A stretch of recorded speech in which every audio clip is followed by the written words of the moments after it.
दोस्तों, सपा सांसद डिंपल यादव नीतीश कुमार पर भड़क गई हैं। इकरा हसन के बाद अब उनका भी रिएक्शन सामने आया है नीतीश कुमार की हरकत को लेकर। भरे मंच पर उन्होंने एक मुस्लिम महिला का नकाब खींच लिया था, जिसके बाद से लगातार बवाल मचा हुआ है। वो महिला इतने सदमे में है कि वो अपनी नौकरी तक छोड़ने की बात कर रही है। और वहीं अब डिंपल यादव ने इस पूरे मामले पर बयान दिया है। क्या कहा है, सबसे पहले आप उनका बयान सुनिए। मैं समझती हूँ कि इस तरह की जिस तरह देखा गया कि उप मुख्यमंत्री बिहार के नकाब हटा रहे हैं, तो ये शोभा नहीं देता है एक मुख्यमंत्री को इस तरह की चीज करने की।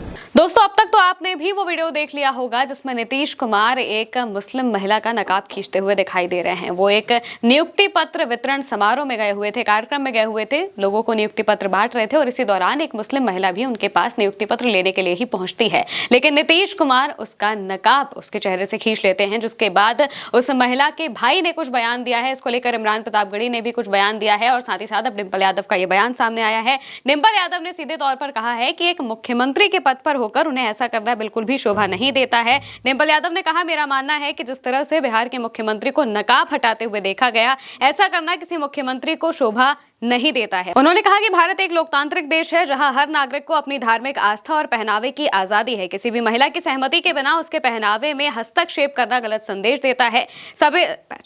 सपा सांसद ने कहा कि मुख्यमंत्री जैसे पद पर बैठे व्यक्ति से संवेदनशीलता और जिम्मेदारी की उम्मीद की जाती है। इस तरह की घटनाएं समाज में गलत उदाहरण पेश करती हैं। उन्होंने कहा कि नेताओं को अपने आचरण से सामाजिक सौहार्द को मजबूत करना चाहिए, ना कि विवाद को पैदा करना चाहिए। और अब उस महिला के भाई का ऐसा बयान सामने आया है। उसने कहा कि जो वो महिला है जिसका नाम नुसरत परवीन बताया जा रहा है, वो अपनी नौकरी तक छोड़ने की बात कह रही है। वो कह रही है कि अब मैं कहीं जाकर नौकरी नहीं करूंगी। हालांकि उसके परिवार वाले उसे ये बात समझाने की कोशिश कर रहे हैं कि इसमें कहीं से भी उसकी कोई गलती नहीं थी और ये सब कुछ किसी दूसरे ने किया था, तो इसमें उसे शर्मिंदा होने या फिर घर में बैठने की या फिर इस चीज का सदमा लेने की बहुत ज्यादा जरूरत नहीं है, बल्कि सामने वाले को इस चीज का गिल्ट होना चाहिए कि उन्होंने एक महिला के साथ इस तरह का बर्ताव किया है। इसके अलावा नीतीश कुमार पर अब लगातार एफआईआर भी होना शुरू हो गई है।